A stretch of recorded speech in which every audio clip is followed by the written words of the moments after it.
Hey guys, Australia have an election tomorrow, and I could not care less about it. I'm very jaded, very very dark, as a lot of you know. I want to explain why that is, because it triggers a lot of people that I just don't care about things anymore. World War Three, I just laugh like, yeah, funny. I don't know. I've let go of everything. I don't think it's healthy. I'm not saying this is right. I'm just explaining to you my point of view. I'm very burned out, very jaded, sick of seeing people going in circles and just, hope, despair, hope, despair, hope, despair. What's the TV going to tell me now? What do I have to be scared of now? And then, this is going to fix what I'm scared of, and then investing in that, and then getting burned, and then going in the same circle over and over and over again. It is madness. The entire world is a cult, and it's very sad to watch that over and over again. I automatically knee-jerk to the opposite of whatever the TV says, which is a trick as well. And that's the devil always sends in lies in extremes, one or the other, and tries to force you into one of those camps. And we need to be wary we don't get tricked that way. So take a step back when you feel like knee-jerking, because the TV says Russia bad, so you automatically go Russia good. I get that. I fight that urge as well. But that's what the devil does. That's how he tricks us. The truth is, there is no hope aside from Christ. We're not going to have a utopia. Best we can hope for is an Acts-based local community, which is a small sort of socialism-y model where everybody shares everything they have and looks after each other, and it's just your local, and it has to be Christian as well, local community. Otherwise, you end up with killing fields and Holodomors and stuff. So just keep it very, very local and very Christian with your friends and family, and that's it. And just try and endure the beast system rather than hoping that it's going to get fixed. I'm supposed to be voting tomorrow, and I probably will do the Topher Field, marbles thing where you vote for the independent parties and try and bypass the two-party system, which is very tricky to do. It's a very rigged system, and all pollies are controlled anyway. All the saviour types, the one Australia One guy, they're all going to be controlled to some degree, probably by Masons, likely through whatever their vice is, whether it be child sex or just they get too drunk and they get them to do something silly or cheat on their wife with a prostitute or something. Take a bunch of photos and you control that person. It's pretty easy to do. Trauma-based mind control is very easy to do. They've been doing it to everyone for a long time. They can definitely do it to politicians. You don't climb that ladder unless you're invested in the Luciferian philosophy, which is build a utopia. We're going to destroy everything to rebuild it in a beautiful way. And Christians get sucked into thinking that there's going to be a political solution or a spiritual solution outside of just your local church community. Thinking that the world's going to get better is a total lie. The Bible is very clear that it gets worse and worse and worse perpetually until Jesus comes back.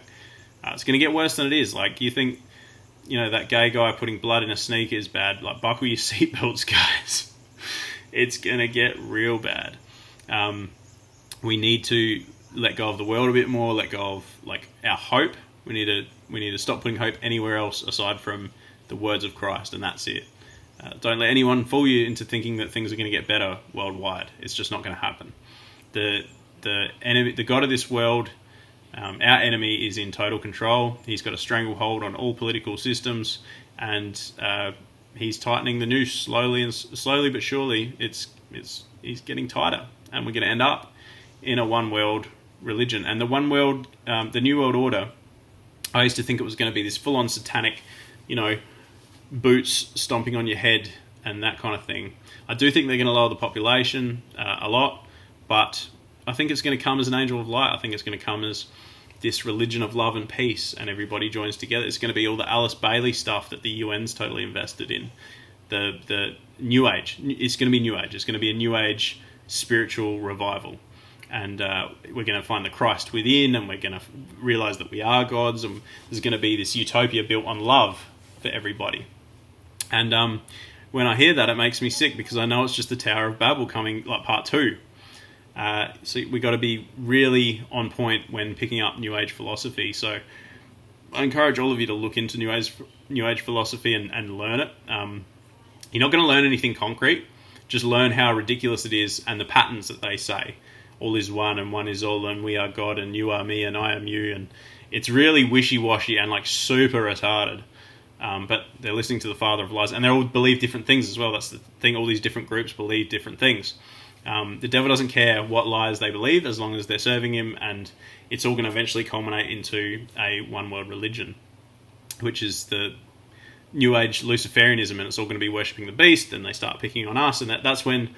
So up until that point, we need to build like local acts-based communities that kind of look a bit like socialism, but it's all just Christian-based and local, and that's okay, as long as you got like strong leaders that are going to keep out the anybody that's sowing division and that kind of thing.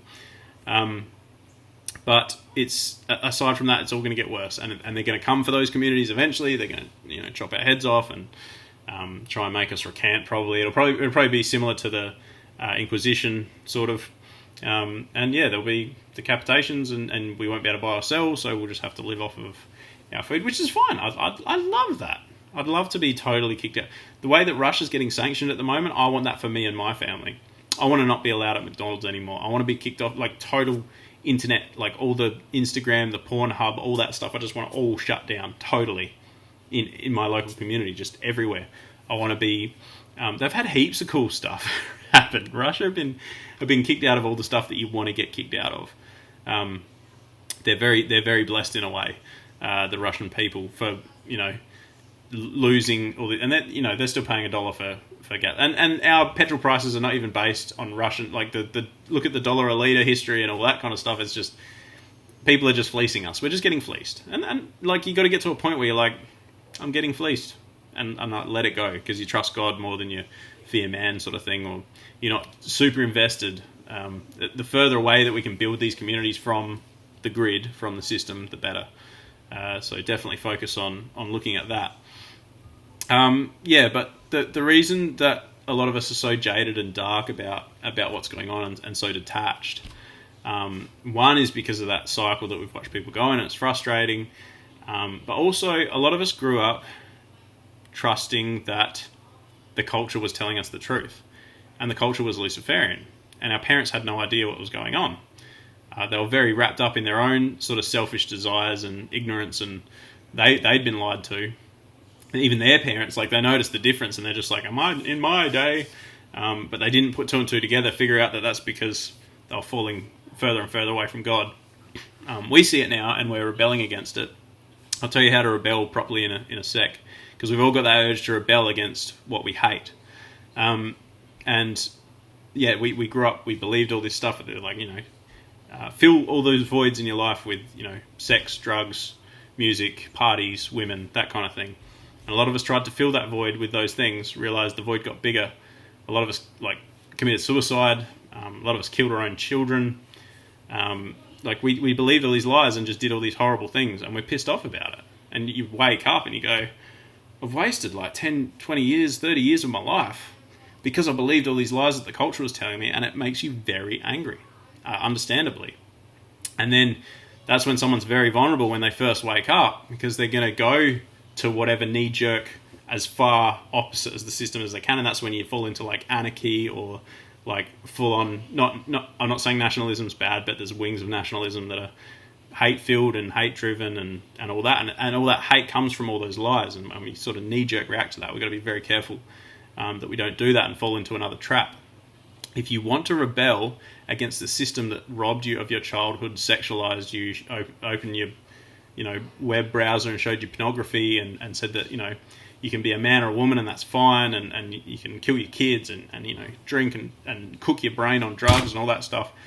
If you're pissed off about that and you want to rebel against it, all the political groups and all the different, fringe groups, they might have something to offer you, but in the end, you're still falling for another trap. I'll tell you, the only way out is through Jesus Christ. That's the only way out, is following him. That's the one person who that whole establishment that tricked you hates. They absolutely hate Jesus. They hate Christianity. And that's what the New World Order is geared against. It's geared totally against Christ and God. And the reason for that is because it is polar. There's either one or the other. There's no middle ground. There's no different denominations or teams that you can join that are going to be, on God's side or the devil's side. It's either you're following Christ and ignoring everything else, or you're falling into another trap. So how to rebel against this system that lied to us and tricked us? And this is the system that's totally infiltrated the UN, it's created the UN, totally controls all the round table groups, all the international policies and politics and all that stuff. Everything's all ultimately controlled by Lucifer and his system. If you want to rebel against that system, do what they hate. And that's not blowing up buildings and hurting people and chasing down these people. It's building a local community, loving your neighbour, following Christ's commandments, having a lot of kids. They hate kids, they hate children, and they hate people that have children. Best way to rebel against them is to just have a ton of kids. They hate that. That's why they're trying to lower the population, because they hate families. They hate the nuclear family. Build a strong family. Love your wife. Don't cheat on her. Don't try not to look at other women and try and focus yourself so that you don't lust. That's how you rebel against the system. Look at what TV's doing. It's showing you boobs and bums all day. That's what the devil wants you to do. That's what he wants to turn your brain into. He wants you on prescription drugs. He wants you on meds. He wants you constantly drunk, numbing yourself, rather than following God. So the best way to rebel now, and it's weird because it's flipped. People used to rebel against Christianity because it was the mainstream thing. Now, real Christians are very hard to find. We're few and far between in the West because all of our churches got subverted. I won't say all, most of our churches got subverted. And now we're very minority and very fringe and very outcast, even from the churches. The churches don't like us. But we're rebelling against Lucifer's kingdom, whereas a long time ago when Christianity flourished, people would rebel against that, and you'd be anti-Christian, and that would be as rebellious as you could possibly be. Now when you rebel against the culture, it's going to look like fundamentalism. It's going to look like, you're this crazy Jesus freak.